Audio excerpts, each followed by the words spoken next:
ప్రార్థన. మహాగణుడా, పరిశుద్ధుడా, నీ బంగారు పాదములకు లెక్కలేని స్తోత్రములు తండ్రి. గడిచిన కాలమంతా నన్ను మమ్మల్ని కాపాడుతున్న మా ప్రియ పరలోకపు తండ్రి, నీకే మహిమ, ఘనత, ప్రభావములు చెల్లిస్తున్నాము తండ్రి. ఈరోజు వాగ్దానంగా ప్రభువా, మత్తయి సువార్త 7వ అధ్యాయము 5వ వచనం ద్వారా మీరు మాతో మాట్లాడిన విధమును బట్టి మీకు స్తోత్రములు తండ్రి.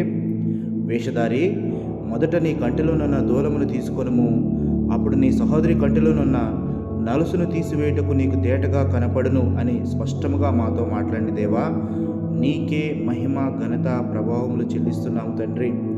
దేవా, మా లోపాలు సరిచేసుకోకుండా ఇతరుల లోపాలు ఎత్తి చూపేవారిగా ఉన్నందుకు మమ్మల్ని క్షమించమని బ్రతిమలాడుచున్నాము తండ్రి. మేము ఇంకనూ వేషధారిగా ఉండగానే, మేము ఇంకనూ పాపములో ఉండగానే మీరు మా కోసం శిలువలో మరణించారు తండ్రి.